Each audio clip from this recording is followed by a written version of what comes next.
السلام علیکم ورحمۃ اللہ وبرکاتہ۔ الحمد للہ والصلاة والسلام علی رسول اللہ، اما بعد، قال اللہ تبارک وتعالی فاعلم انہ لا الہ الا اللہ، وقال النبی صلی اللہ علیہ وسلم طلب العلم فریضۃ علی کل مسلم۔ معزز حاضرین، اپنے ملک ہندوستان کے حالات چند سالوں سے کافی ناگوار گزر رہے ہیں، اور اسی سلسلے کی ایک کڑی تھی وہ واقعہ جو ابھی قریب میں پیش آیا۔ ایک غیر مسلم خاتون نے پیارے نبی صلی اللہ علیہ وسلم کی شان میں گستاخی کی، اور اماں عائشہ رضی اللہ عنہا جن کے بارے میں، جن کے براءت میں قرآن میں ایک مکمل صورت نازل ہوئی ہے، ان کے بارے میں نازیبہ کلمات کہے۔ نتیجے میں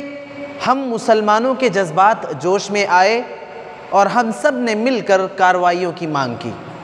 یہ بات تو کسی حد تک ٹھیک ہے، لیکن ہم اور آپ غور و فکر کرتے ہیں تو بات سمجھ میں آتی ہے کہ یہ اور اس جیسے سینکڑوں واقعات کے پیچھے کہیں نہ کہیں ذمہ دار ہم اور آپ بھی ہیں، اور وہ چیزیں جو یہ ذمہ داری ہمارے کاندھوں پر ڈالتی ہیں، وہ چیزیں جو ہمیں ذمہ دار بناتی ہیں، ان میں ایک سب سے بڑی چیز دینی تعلیم سے دوری ہے۔ آج پوری دنیا میں رہنے اور بسنے والے مسلمانوں میں سے صرف اور صرف 5% مسلمان ایسے ہیں جو دینی تعلیم میں انٹرسٹ رکھتے ہیں، اپنے بچوں کو دینی تعلیم دلاتے ہیں، دینی تعلیم میں آگے بڑھتے ہیں، ورنہ 95% مسلمانوں کا معاملہ یہ ہے کہ ان میں سے ایک طبقہ تو دین و دنیا کسی بھی علم سے مطلب نہیں رکھتا، جبکہ بہت سارے لوگ ایسے ہیں جو دنیاوی علوم حاصل کرتے ہیں، دنیا میں آگے بڑھتے ہیں، دنیاوی تعلیم کو اصل ترقی اور کامیابی سمجھتے ہیں۔ حالانکہ اصل ترقی اور کامیابی کیا ہے؟ اللہ نے قرآن میں بتلایا کہ وَمَا خَلَقْتُ الْجِنَّ وَالْإِنسَ إِلَّا لِيَعْبُدُونَ۔ اللہ نے ہمیں اور آپ کو، بلکہ تمام مخلوقات کو اللہ نے صرف ایک مقصد کے تحت بھیجا ہے، اور وہ ہے اللہ کی عبادت۔ تو ہمارے اور آپ کے اس دنیا میں آنے کا جو مقصد ہے، جب تک وہ مقصد پورا نہیں ہوگا، ہمیں اصل کامیابی اور اصل ترقی ہمارے ہاتھ نہیں آ سکتی۔ دوستوں اور بھائیوں، آج ضرورت اس بات کی ہے کہ ہم دینی تعلیم کی طرف توجہ دیں، اور اللہ تبارک و تعالیٰ نے جن بنیادوں پر انسان کو اشرف المخلوقات بنایا ہے، ان میں سے ایک بڑا سبب بھی دینی تعلیم ہے۔ اللہ نے کہا وَلَقَدْ كَرَّمْنَا بَنِي آدم، اور اللہ نے کہا وَفَضَّلْنَاهُمْ عَلَى كَثِيرٍ مِّمَّنْ خَلَقْنَا تَفْضِيلًا۔ آج ہم میں سے بہت سارے لوگ اپنے بچوں کو دنیا پڑھا رہے ہیں، دنیا سکھا رہے ہیں، دنیاوی کامیابی دلا رہے ہیں، لیکن دینی اعتبار سے بڑے پیچھے ہیں۔ آپ خود غور کریں کہ قریب میں کرناٹکا کی ہائی کورٹ میں ایک فیصلہ سنایا گیا کہ مسلم لڑکیاں نقاب اور پردے کے ساتھ اسکول اور کالجز میں نہیں جا سکتی، نہیں داخل ہو سکتی، اور یہ فیصلہ سنانے والی 3 ججز پر مشتمل کرناٹکا ہائی کورٹ کی جو بینچ تھی، ان میں ایک مسلم مہیلا بھی تھی۔ آپ خود غور کریں، ظاہر سی بات ہے اس کے والدین مسلمان ہوں گے،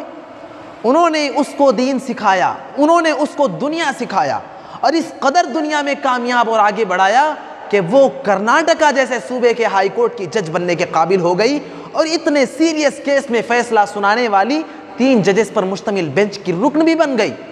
لیکن دین کے معاملے میں انتہائی کوری کی کوری رہ گئی، اور اسے یہ تک پتہ نہ رہا کہ پردے اور نقاب کا مقام و مرتبہ دین کے اندر کیا ہے۔ ضرورت اس بات کی ہے کہ ہم اپنے بچوں کو دنیا پڑھا رہے ہیں تو دین بھی پڑھائیں، دین بھی سکھائیں۔ آج ضرورت اس بات کی ہے کہ ایک ایسا ڈاکٹر ہو جو میڈیکل سائنس بھی جانتا ہو، میڈیکل سائنس کے ساتھ ساتھ طب نبوی سے بھی واقف ہو۔ آج ضرورت اس بات کی ہے کہ آج ایک ایسا لائر ہو جو دنیا کا نظام اور ملک کا قانون جاننے کے ساتھ ساتھ شریعت اسلامیہ کو بھی جاننے والا ہو۔ آج ضرورت اس بات کی ہے کہ ایک ایسا پروفیسر اور آفیسر ہو مسلم سوسائٹی اور مسلم کمیونٹی کے لیے،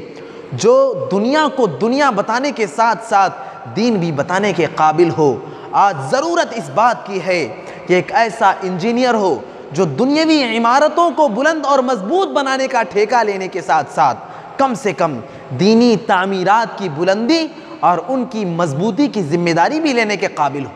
دوستو اور بھائیو، اللہ تبارک و تعالیٰ نے قرآن مجید میں فرمایا فَاعْلَمْ أَنَّهُ لَا إِلَٰهَ إِلَّا اللَّهُ، وہ علم جو اللہ تبارک و تعالیٰ کی معرفت ہمیں دیتا ہو،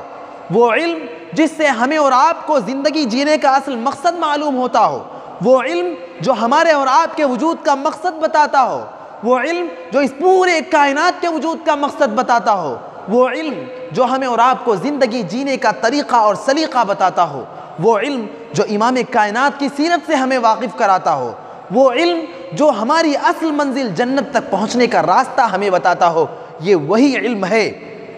جس کی طرف پیارے نبی صلی اللہ علیہ وسلم نے اشارہ کرتے ہوئے فرمایا تھا، طلب العلم فریضۃ علی کل مسلم، ہر مسلمان کا علم حاصل کرنا فرض ہے۔ اور اس بنیادی علم کی فرضیت 5 وقت کی نمازوں کی فرضیت کی طریقے سے ہے، اس بنیادی علم کے حصول کی فرضیت رمضان کے 30 روزوں کی فرضیت کی طریقے سے ہے، اس بنیادی علم کے حصول کی فرضیت ایک صاحب نصاب پر زکوٰۃ کی فرضیت کی طریقے سے ہے، اس بنیادی علم کے حصول کی فرضیت صاحب استطاعت پر حج کی فرضیت کی طریقے سے ہے۔ کیوں؟ اس لیے کہ یہ وہ علم ہے جس کے بغیر ایک انسان اپنے پیدا کرنے والی ذات کو نہیں پہچان سکتا، جس کے بغیر ایک انسان اپنے مسلمان ہونے کا مطلب نہیں سمجھ سکتا۔ آج اپنے ملک ہندوستان میں مدارس بہت سارے ہیں جہاں پر دینی تعلیم کا بندوبست ہوتا ہے، جہاں پر دینی تعلیم کے مراکز قائم ہیں، کتاب و سنت کا درس ہوتا ہے، قرآن و حدیث پڑھایا جاتا ہے، جہاں پر بدایہ اور ہدایہ پڑھایا جاتا ہے، فقہ اور تفسیر پڑھایا جاتا ہے، لیکن وہ ادارے جو ان طلبہ کی دینی تعلیم کا بندوبست کرنے کی ذمہ داری لیتے ہوں جو اسکول اور کالجز میں پڑھنے والے ہیں، ایسے ادارے دور دور تک ہمیں نظر نہیں آتے۔ وہ ادارے جہاں پر عصری علوم حاصل کر کے دنیاوی طور پر کامیابی حاصل کر کے اس دنیا میں قوم کے لیے کچھ کر جانے کا جذبہ رکھنے والے طلبہ اور طالبات کی دینی تعلیم کا بندوبست کرنے والے ہوں، ہمیں دور دور تک نظر نہیں آتے۔ یہ انتہائی اہم پہلو ہے جس پر قوم کے سرکردہ اور نمائندہ افراد کو غور و فکر کرنے کی ضرورت ہے۔ آج ضرورت اس بات کی ہے کہ مساجد کے ذمہ داران، جمعیت کے ذمہ داران اور قوم کے لیے درد اور فکر رکھنے والے لوگ وہ اس پہلو پر غور کریں اور اس قسم کے اس نوعیت کے مراکز قائم کریں جہاں پر طلبہ ریگولر طور پر اپنے کالجز اور اپنے اسکول میں تعلیم حاصل کرنے کے ساتھ ساتھ روزانہ 1 گھنٹہ ایسا مقرر کریں جس میں انہیں دینی تعلیم دی جا سکے، دینی تعلیم کا ان کے لیے بندوبست ہو۔ بنیادی سبجیکٹ جو ہیں قرآن، حدیث، سیرت، عقیدہ، آداب اور دعائیں، یہ 6 ایسے بنیادی سبجیکٹ ہیں جو ہر طالب علم کو پڑھنا چاہیے، اور یہ 6 ایسے بنیادی سبجیکٹ ہیں کہ ایک طالب علم جو اسکول اور کالجز میں اپنے غیر مسلم ساتھیوں کے درمیان رہ کر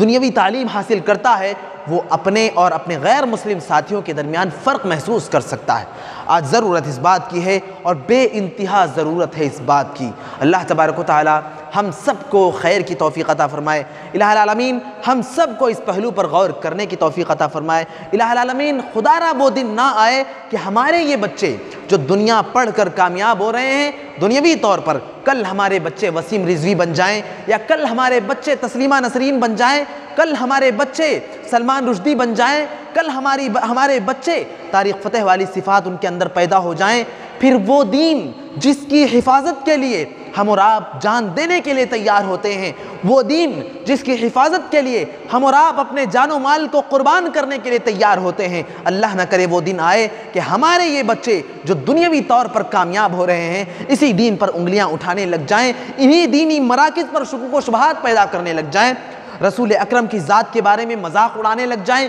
ان کی شادیوں پر اعتراض کرنے لگ جائیں، نماز اور روزوں پر اعتراض کرنے لگ جائیں، اذان اور حج و زکوٰۃ پر اعتراض کرنے لگ جائیں۔ اللہ نہ کرے کہ وہ دن آئے۔ ضرورت اس بات کی ہے کہ اس پہلو پر غور کیا جائے، ورنہ قوم کا مستقبل بڑا تاریک ہے، اس دین اسلام کا مستقبل بڑا تاریک نظر آتا ہے۔ اللہ تعالی ہم سب کو خیر کی توفیق عطا فرمائے۔ اللہ تعالی ہم سب کو اس پہلو پر غور و فکر کی توفیق عطا فرمائے۔ الہ العالمین قوم کے سرکردہ اور نمائندہ افراد کو اس پہلو پر غور کرنے کی توفیق عطا فرمائے تاکہ ایک مثبت قدم اس میدان میں اٹھایا جا سکے۔ السلام علیکم ورحمۃ اللہ وبرکاتہ۔